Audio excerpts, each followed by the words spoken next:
Ma mère a emménagé sa nouvelle famille dans la maison dont j'ai hérité de mon père, et elle a essayé de me la réclamer. Je m'appelle Lorraine, j'ai 24 ans, et il y a 3 mois, j'ai quitté mon studio exigu du centre-ville de Phoenix pour emménager dans la magnifique maison que mon père m'a laissée à Scottsdale.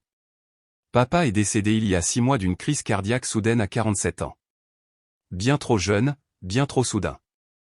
Le médecin a dit que c'était génétique, quelque chose qui était héréditaire dans sa famille et que personne d'entre nous ne connaissait. La maison se trouve dans un quartier calme appelé Desert Ridge, avec des pelouses parfaitement entretenues et ses grands palmiers qui donnent à l'Arizona un air de paradis. Elle dispose de 4 chambres, d'une magnifique cuisine avec des plans de travail en granit et d'une piscine dans le jardin qui scintille turquoise sous le soleil du désert. Après avoir vécu dans cet appartement minuscule où je pouvais à peine installer mon lit et une commode, cet endroit me semblait être un manoir. Papa l'avait acheté il y a à peine 4 ans avec l'argent de son entreprise de construction. Il avait gravi les échelons, passant de la pose de béton à la direction de Henderson Construction Company, et cette maison était sa fierté et sa joie. Je me souviens de la visite guidée qu'il m'avait faite, en me montrant chaque détail, le parquet qu'il avait personnellement choisi, les armoires sur mesure qu'il avait fait installer, le système de sécurité qui le rassurait. Mes parents ont divorcé quand j'avais 8 ans. Ils étaient juste des enfants quand ils se sont mariés parce que maman était enceinte de moi, et la pression des deux familles les a poussés à un mariage pour lequel ils n'étaient pas prêts. Ils ont essayé de faire en sorte que ça marche, mais les longues heures de travail de papa pour développer son entreprise et le ressentiment de maman d'avoir renoncé à ses rêves ont créé un cycle toxique de disputes et de silence froid. Le divorce a été difficile mais équitable.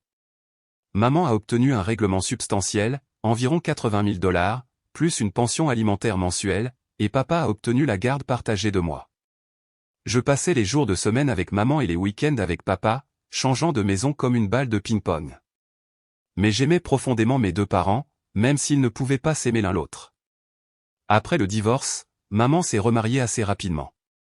Elle a rencontré Greg lors d'une activité sociale à l'église, et en 3 ans, ils se sont mariés. Greg travaillait dans une usine de fabrication, un emploi stable mais pas spectaculaire sur le plan financier. Peu de temps après, mes demi-frères et sœurs sont arrivés, Brooklyn, qui a maintenant 12 ans, et Mason, 10 ans. L'écart d'âge a rendu difficile pour nous de créer des liens quand ils étaient petits, mais c'étaient de bons enfants. Papa ne s'est jamais remarié. Il a tout investi dans son entreprise et dans nos aventures de fin de semaine. Nous faisions de la randonnée à Sedona, assistions à des matchs des Diamondbacks ou travaillions simplement sur des projets dans la maison où il vivait. Quand il a acheté la maison de Scottsdale, ses week-ends sont devenus encore plus spéciaux. Vivant ici maintenant, je me sens proche de lui. Parfois, je m'assois dans son bureau à domicile, entouré de ses prix de construction et de photos de famille, et je peux presque entendre son rire résonner dans les couloirs. Cette maison n'est pas seulement mon héritage, c'est mon lien avec l'homme qui m'a appris que le travail acharné est payant et que la famille passe en premier. Mais je n'avais aucune idée que cette philosophie allait être mise à l'épreuve de la pire façon possible. 6 semaines après m'être installé dans ma nouvelle vie, maman m'a appelé en larmes. C'était un mardi soir, et je me détendais au bord de la piscine après une longue journée à mon emploi de marketing au centre-ville. « Lorraine, ma chérie, je dois te demander quelque chose », a-t-elle dit, la voix tremblante. « Je déteste te déranger, mais nous sommes vraiment dans le pétrin. » Mon estomac s'est noué. « Quel genre de pétrin, maman ? » Greg a perdu son emploi. Toute l'usine de Phoenix Metal Works a fermé le mois dernier, comme ça. Aucun avertissement, rien. Nous séjournons au Desert Inn Motel sur Van Buren depuis 2 semaines, mais nous manquons d'argent rapidement. J'entendais Brooklyn et Mason en arrière-plan, leur voix résonnant dans ce qui ressemblait à un petit espace exigu. Le Desert Inn n'était pas exactement un établissement 5 étoiles. C'était le genre d'endroit où l'on séjournait quand on n'avait nulle part ailleurs où aller. « De combien as-tu besoin ?» ai-je demandé, en tendant déjà la main vers mon sac à main. « Ce n'est pas une question d'argent, ma chérie. Nous avons besoin d'un endroit où séjourner, juste temporairement, jusqu'à ce que Greg trouve un autre emploi. Je sais que c'est beaucoup demandé, mais tu as tout cet espace maintenant, et nous sommes presque sans abri. » J'ai regardé autour de moi la maison de papa, ma maison, avec ses 4 chambres et son plan d'étage ouvert. La partie logique de mon cerveau disait que c'était parfaitement logique, la partie émotionnelle s'inquiétait de perturber la vie paisible que j'avais finalement trouvée. « Bien sûr, vous pouvez rester ici, me suis-je entendu dire. Faites vos bagages et venez ce soir si vous en avez besoin. Oh, Lorraine, merci beaucoup. tu nous sauves la vie. 2 heures plus tard, une Honda Civic délabrée s'est garée dans mon allée. Greg avait l'air épuisé en déchargeant leurs maigres effets personnels, principalement des vêtements entassés dans des sacs à ordures et quelques jouets pour les enfants. Maman m'a serré fort dans ses bras, en murmurant « merci » à plusieurs reprises. Brooklyn et Mason étaient timides au début, dépassés par la taille de la maison après des semaines dans une chambre de motel. Mais les enfants s'adaptent rapidement, et bientôt ils barbotaient dans la piscine et exploraient leur nouvelle maison temporaire. J'ai donné à maman et Greg la suite principale pour les invités, et les enfants ont partagé la chambre avec des lits jumeaux que papa avait installés pour leur visite. Ça faisait du bien de voir la maison pleine de vie à nouveau, même si les circonstances n'étaient pas idéales. Ce n'est que jusqu'à ce que Greg trouve quelque chose, m'a assuré maman alors que nous étions assises sur le patio ce premier soir. Il a envoyé des demandes partout, Home Depot, Costco, même dans certaines des plus petites usines de fabrication. Quelque chose finira par arriver.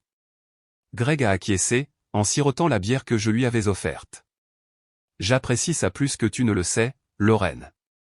Je travaille depuis l'âge de 16 ans, et je n'ai jamais été au chômage aussi longtemps. C'est humiliant.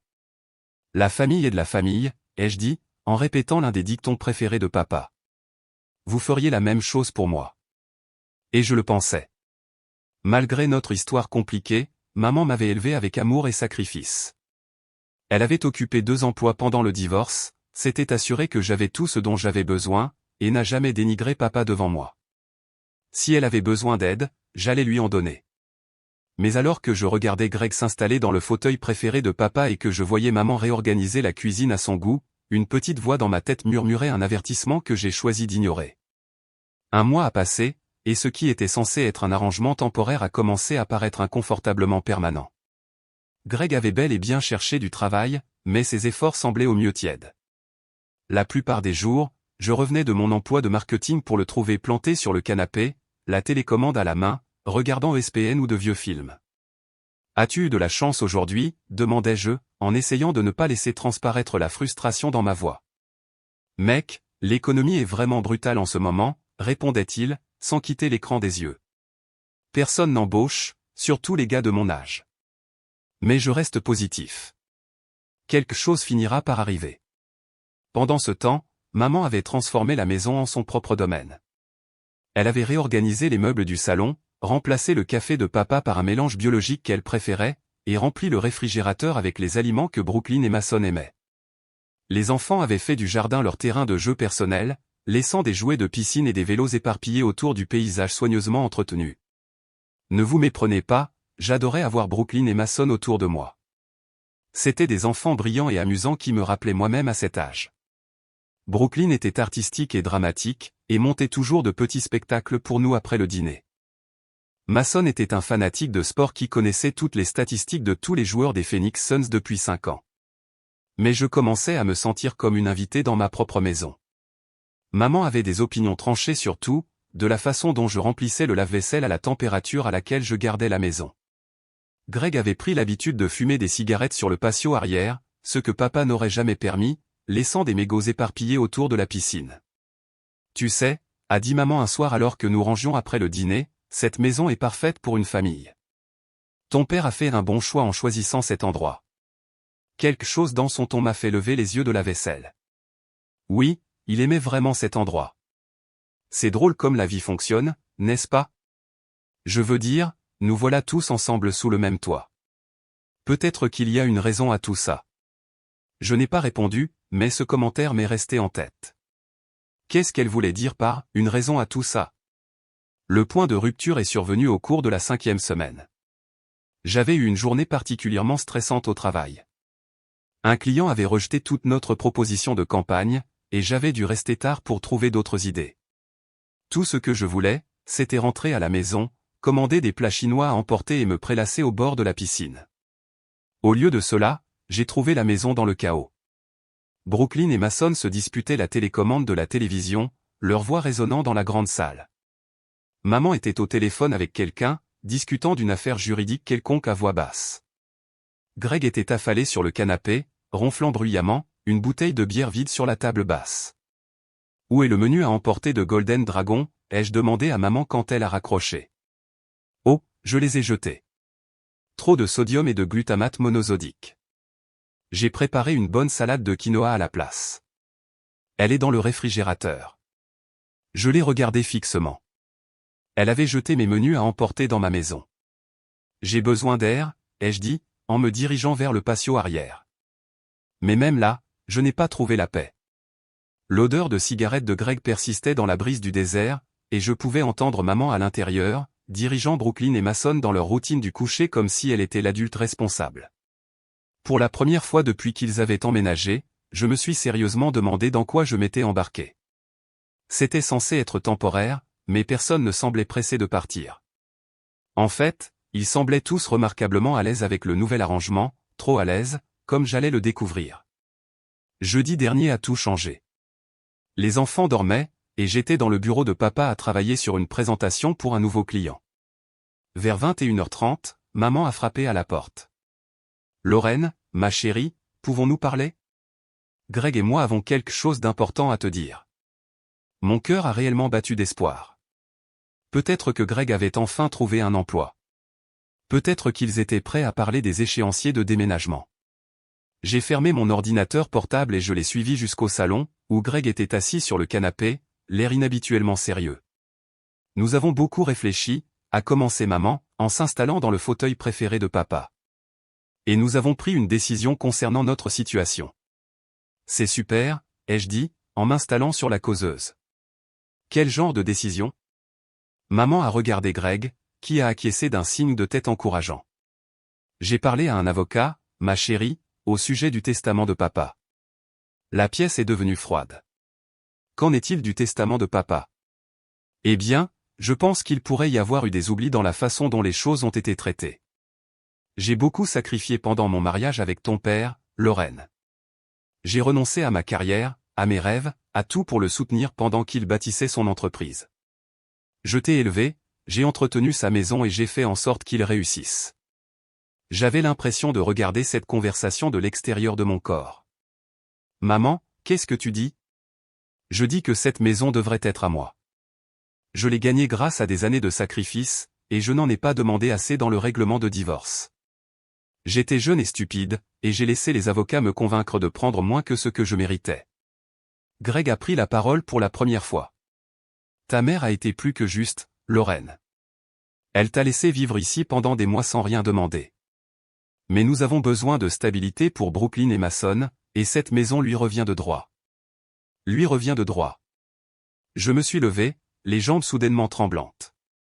Cette maison appartenait à mon père. Il me l'a laissée dans son testament. Les testaments peuvent être contestés, a dit maman à voix basse. Et j'ai déjà déposé les documents. Tu seras servi dans les prochains jours, mais je voulais te prévenir afin que tu puisses commencer à chercher un nouvel endroit. Les mots m'ont frappé comme un coup physique. Tu essaies de voler ma maison.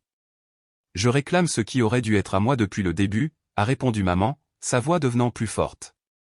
J'ai soutenu ton père pendant des années, Lorraine. J'ai rendu son succès possible. Cette maison a été achetée avec l'argent que je l'ai aidé à gagner. Tu as obtenu 80 000 $ dans le règlement de divorce, ce qui n'était rien comparé à ce que j'ai abandonné. J'aurais pu avoir ma propre carrière, ma propre vie. Au lieu de cela, je me suis consacré à être une épouse et une mère. J'ai regardé Greg, qui acquiesçait comme si tout cela avait un sens parfait. Vous êtes tous les deux fous. C'est ma maison. Papa me l'a laissée. Et nous verrons ce que les tribunaux en disent, a dit maman. Mais Lorraine, sois pratique. Tu es jeune. Tu as toute la vie devant toi. Brooklyn et Mason ont besoin de stabilité, et j'ai besoin de sécurité. Cette maison est parfaite pour notre famille. Notre famille ? J'ai ri, mais c'est sorti d'une voix dure et amère. Tu veux dire la famille que tu as fondée après avoir divorcé de mon père ? Je veux dire nous tous. Tu es la bienvenue pour rester, bien sûr. Cela peut être une maison multigénérationnelle. Je l'ai regardé fixement, voyant enfin le calcul derrière sa gentillesse. Le mois où je les ai laissés rester ici n'était pas une question d'aide temporaire, il s'agissait d'établir une résidence, de faire valoir que cette maison était leur maison aussi. Sortez, ai-je dit à voix basse. Lorraine, sois raisonnable. Sortez, ai-je crié, ma voix résonnant dans toute la maison. Sortez de ma maison tout de suite. Greg s'est levé, le visage rouge. C'est autant notre maison que la tienne, et bientôt elle sera complètement à nous. Tu ne peux pas nous mettre à la porte comme ça. Regarde-moi faire, ai-je dit, en tendant déjà la main vers mon téléphone. Vous avez 10 minutes pour faire vos valises et partir, sinon j'appelle la police. Tu bluffes, a dit maman. Mais je pouvais voir de l'incertitude dans ses yeux. Et c'est moi, ai-je répondu, en composant le 911. La trahison m'a blessé plus profondément que je ne l'aurais jamais cru possible. Ma propre mère, la femme qui m'a élevé, qui m'a enseigné la gentillesse et la loyauté familiale, avait prévu de voler mon héritage depuis le moment où elle a mis les pieds dans cette maison. Et elle a utilisé mon amour pour elle pour le faire. Je ne bluffais pas. Quand maman et Greg ont refusé de partir, se barricadant dans la chambre principale, j'ai mis ma menace à exécution. La police de Phoenix est arrivée en moins de 20 minutes, et j'ai déposé une plainte officielle pour intrusion contre tous les 4. Madame, c'est une affaire civile, a expliqué l'officier Rodriguez alors que nous étions dans l'allée. Mais si vous êtes la propriétaire légale et que vous leur demandez de partir, nous pouvons les escorter hors de la propriété. Je veux qu'ils partent, ai-je dit, ma voix plus ferme que je ne le ressentais. Tous les 4, ce soir. Le plus difficile a été de regarder Brooklyn et Mason faire leurs valises, la confusion et la peur se lisant sur leurs jeunes visages. Ils ne comprenaient pas pourquoi leur grande sœur les mettait soudainement à la porte, pourquoi leurs parents se disputaient avec des policiers, pourquoi leur refuge temporaire s'effondrait autour d'eux. Seigneur, s'il te plaît, a murmuré Brooklyn en entassant ses fournitures artistiques dans un sac à dos. Avons-nous fait quelque chose de mal? Mon cœur s'est brisé, mais je ne pouvais pas reculer. Non, ma chérie. Tu n'as rien fait de mal, mais tes parents ont fait de très mauvais choix, et c'est la conséquence. Maman m'a maudite en faisant ses bagages, me traitant d'égoïste et d'ingrate. Greg marmonnait des choses sur les avocats et les poursuites judiciaires, mais je suis resté ferme, regardant par la fenêtre de la cuisine pendant qu'ils chargeaient leurs quelques possessions dans la Honda Civic. Ce n'est pas fini, a dit maman alors que l'officier Rodriguez l'escortait jusqu'à la voiture. Je vais me battre, Lorraine. Je vais prendre tout ce que ton père aurait dû me donner. Bonne chance avec ça, ai-je répondu, bien que mes mains tremblaient. Après leur départ, j'ai appelé l'avocat de papa, Frank Morrison, l'homme qui s'était occupé à la fois du divorce et de la succession de papa. Même s'il était presque minuit, il a répondu à la deuxième sonnerie. Lorraine, qu'est-ce qui ne va pas? Je lui ai expliqué la situation, retenant à peine mes larmes. Frank a écouté attentivement, posant parfois des questions de clarification. Elle peut essayer de contester le testament, a-t-il dit finalement, mais ses chances sont minimes, voire nulles. Elle n'a pas eu de contact avec ton père depuis des années. Elle s'est remariée et a eu d'autres enfants, et elle a reçu un règlement de divorce substantiel. Aucun juge ne lui accordera de biens supplémentaires en fonction de ses contributions à un mariage qui s'est terminé il y a 16 ans. Donc, je suis en sécurité? Légalement, oui. Mais Lorraine, je dois te prévenir, même les poursuites frivoles peuvent être coûteuses et épuisantes sur le plan émotionnel. Es-tu prête à te battre? J'ai regardé autour de moi la maison de papa, ma maison, les photos de famille sur la cheminée et les prix de construction sur les murs. Je suis prête à tout ce qu'il faudra. Bien. Je vais commencer à préparer notre défense demain. Et Lorraine, tu as fait ce qu'il fallait. Ton père a travaillé dur pour cette maison, et il voulait que tu l'aies. Ne laisse personne te faire sentir coupable d'honorer ses souhaits. Après avoir raccroché, je me suis assise seule dans le silence soudain. La maison me semblait immense et vide, mais pour la première fois depuis des semaines, j'avais l'impression qu'elle était à nouveau à moi. Je pouvais manger des plats chinois à emporter si je le voulais. Je pouvais régler le thermostat à la température que je préférais. Je pouvais regarder ce que je voulais à la télévision, mais la victoire me semblait creuse. Je venais de faire arrêter ma propre mère pour intrusion. J'avais jeté 2 enfants innocents dehors dans la nuit sans endroit où aller. J'avais choisi la propriété plutôt que la famille. Et bien que je sache que j'avais légalement raison, le coût émotionnel était stupéfiant. J'ai appelé ma meilleure amie, Amanda, qui avait suivi toute cette situation avec une inquiétude croissante. Je n'arrive pas à croire qu'elle ait réellement essayé de voler ta maison, a dit Amanda après que je lui ai expliqué ce qui s'était passé. Je veux dire, je n'ai jamais aimé ta mère, mais c'est la folie à un autre niveau. Elle n'est pas folle, ai-je dit, recroquevillé sur le canapé de papa. Elle est désespérée, et les gens désespérés font des choses désespérées. Cela ne rend pas les choses correctes, Lorraine. Tu lui as ouvert ta maison, et elle a essayé de la voler. Tu avais parfaitement le droit de la mettre à la porte. Mais alors que je raccrochais et me préparais à aller me coucher, je ne pouvais pas chasser de mon esprit l'image des visages effrayés de Brooklyn et de Mason. Quoi que maman ait fait, ces enfants étaient des victimes innocentes dans ce gâchis. Et c'était moi qui les avais mis à la rue. Pendant 2 semaines, je n'ai rien entendu de maman ou de Greg. J'ai essayé de me concentrer sur le travail, sur la récupération de mon espace, sur l'avancement. Mais chaque fois que je regardais les chambres vides où Brooklyn et Mason avaient dormi, la culpabilité me rongeait. Puis, mardi dernier, mon téléphone a sonné avec un numéro inconnu. Lorraine, c'est Greg. Mon premier réflexe a été de raccrocher, mais quelque chose dans sa voix m'a arrêté. Il avait l'air vaincu, brisé. Que veux-tu, Greg? J'ai besoin de te demander une faveur. Je sais que tu as parfaitement le droit de dire non, mais je suis désespéré ici. Je suis restée silencieuse, le laissant continuer. J'ai trouvé mon frère Danny à Flagstaff. Il a une ferme avicole là-bas, et il est prêt à nous laisser travailler pour lui. Ce n'est pas grand-chose, mais c'est un travail stable et un endroit où vivre. Le truc, c'est que nous avons besoin d'argent pour le bus pour y arriver, et nous sommes complètement fauchés. Où restez-vous? De retour au Desertine. Nous sommes ici depuis que nous avons quitté ta maison, mais nous ne pouvons pas nous le permettre beaucoup plus longtemps. Et Lorraine, les enfants ont peur. Brooklyn fait des cauchemars, et Mason n'arrête pas de demander quand nous rentrons à la maison. J'ai fermé les yeux, imaginant ces 2 enfants dans cette horrible chambre de motel. De combien as-tu besoin?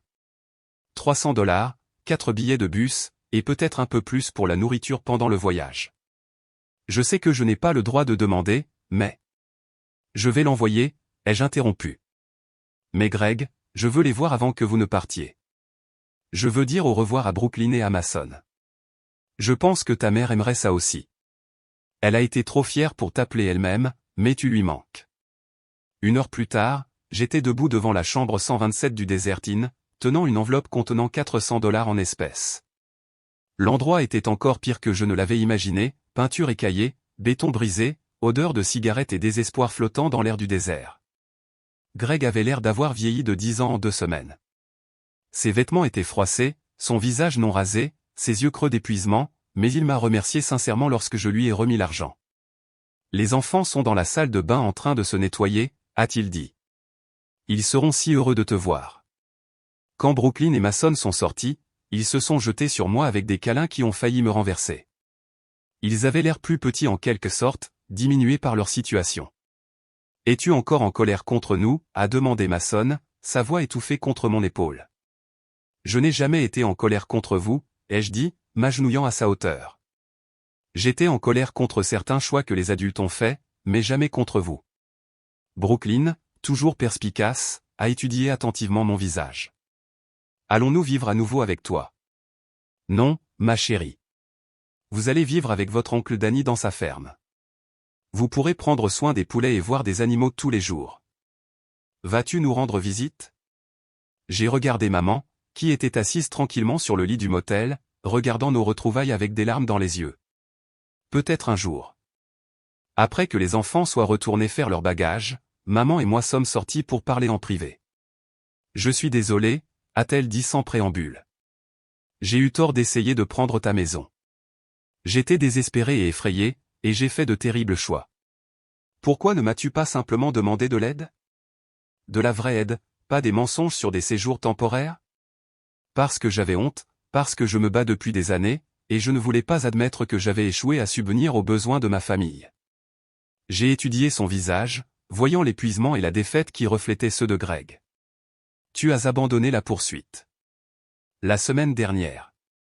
J'ai dit à Frank Morrison que je retirais la requête. Je n'aurais jamais dû la déposer en premier lieu. Non, tu n'aurais pas dû. Nous sommes restés dans un silence malaisant, le poids de la confiance brisée planant entre nous. Maman avait l'air plus vieille que ses 46 ans, usée par les circonstances et les mauvais choix. Je sais que tu ne me pardonneras probablement jamais, a-t-elle dit finalement. Mais je veux que tu saches que je suis reconnaissante de nous avoir laissé rester, pour cet argent, pour ne pas nous avoir complètement rayés de ta vie. Tu es une meilleure personne que moi. Je ne suis meilleur que personne, ai-je répondu. J'essaie juste de faire ce que papa aurait voulu. Il serait fier de toi, Lorraine, de t'être défendue et de nous avoir aidés même après ce que j'ai fait. Le lendemain matin, je les ai conduits à la gare routière Greyhound du centre-ville. Brooklyn et Mason étaient enthousiastes à l'idée de leur aventure, bavardant sur les fermes, les poulets et les nouveaux départs. Maman et Greg étaient silencieux, assimilant la réalité de recommencer dans la quarantaine. Alors que leur bus s'éloignait, j'ai ressenti un mélange complexe d'émotions, soulagement, tristesse, culpabilité et quelque chose qui aurait pu être de l'espoir. Ils prenaient un nouveau départ, et c'était peut-être ce dont nous avions tous besoin. 3 mois se sont écoulés depuis ce jour à la gare routière, et je commence enfin à me sentir à nouveau moi-même.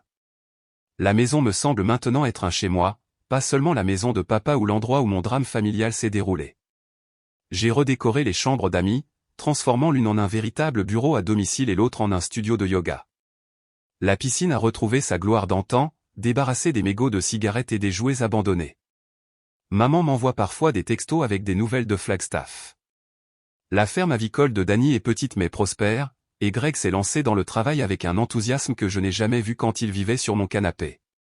Brooklyn et Mason se sont bien adaptés à la vie rurale, se faisant des amis dans leur nouvelle école et aidant avec les poulets après les devoirs. Les enfants te posent des questions tout le temps, a écrit maman dans son dernier message. Brooklyn t'a dessiné une photo de notre nouvelle maison. Elle est petite mais confortable. Mason a appris à monter à cheval au ranch du voisin.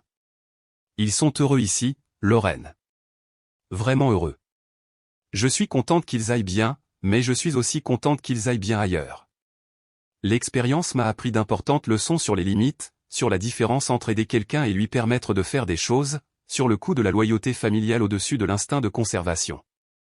Amanda vient presque tous les week-ends maintenant, et nous avons commencé à organiser de petits dîners pour des amis du travail. La maison est à nouveau vivante, mais d'une manière différente que lorsqu'elle était pleine de chaos et de tension. Maintenant, elle est remplie de rires et de conversations avec des gens qui choisissent d'être ici plutôt que des gens qui ont besoin d'être ici. Je fréquente quelqu'un de nouveau, un gars nommé Trevor qui travaille dans le domaine des énergies renouvelables et qui partage mon amour de la randonnée. Quand je lui ai parlé de la situation avec maman, il a été étonné que je l'ai gérée si calmement. Je ne sais pas si j'aurais pu mettre ma propre mère à la porte, a-t-il dit, même si elle essayait de voler ma maison. Il ne s'agissait pas de la mettre à la porte, ai-je expliqué. Il s'agissait de protéger ce que mon père a travaillé si dur pour me donner. Parfois, l'amour signifie dire non. Je pense encore beaucoup à papa, surtout quand je suis assise dans son bureau ou que je travaille dans le jardin qu'il a planté. J'aime à penser qu'il serait fier de la façon dont j'ai géré la situation, que j'ai été généreuse quand la générosité était de mise, mais ferme quand la fermeté était requise. La bataille juridique ne s'est jamais concrétisée. Frank Morrison a dit que le retrait de la poursuite par maman était inconditionnel et complet, sans possibilité de la redéposer. La maison est à moi, libre et nette, comme papa l'avait prévu. Mais plus important encore, j'ai appris à faire confiance à mon instinct. Quand cette petite voix dans ma tête murmurait des avertissements sur les véritables intentions de maman, j'aurais dû l'écouter plus tôt. Quand j'avais l'impression d'être une invitée dans ma propre maison, j'aurais dû m'en occuper immédiatement. Quand l'amour commence à ressembler à de la manipulation, il est temps de prendre du recul et de réévaluer. J'ai également appris qu'aider les gens signifie parfois ne pas les aider, que permettre un mauvais comportement n'est pas de la gentillesse, c'est de la cruauté déguisée en compassion. Le week-end dernier, j'étais en train d'organiser le placard de papa quand j'ai trouvé une lettre qu'il m'avait écrite mais qu'il n'avait jamais envoyée. Elle était datée juste un mois avant sa mort, et elle disait « Lorraine, je te laisse cette maison parce que je sais que tu l'apprécieras et que tu en prendras soin. Mais plus que cela, je te la laisse parce que j'ai confiance que tu prendras de bonnes décisions quant à qui appartient à ta vie. Ne laisse personne profiter de ton cœur généreux. Tu es plus forte que tu ne le crois. » C'était comme recevoir un dernier conseil d'outre-tombe, et cela a confirmé ce que je savais déjà dans mon cœur, j'avais fait le bon choix. Je ne sais pas si maman et moi allons un jour réparer complètement notre relation. La confiance, une fois brisée, est difficile à reconstruire. Mais je suis ouverte à la possibilité du pardon, de repartir à zéro, de trouver un moyen d'être à nouveau une famille sans le drame et la manipulation. Pour l'instant, cependant, je me contente de ma belle maison, de ma carrière en plein essor et de la paix qui découle du fait de savoir que je me suis défendu quand cela comptait le plus. Papa serait fier, et c'est tout ce qui compte vraiment. Parfois, le plus difficile avec la famille, ce n'est pas de l'aimer, c'est de l'aimer assez pour dire non.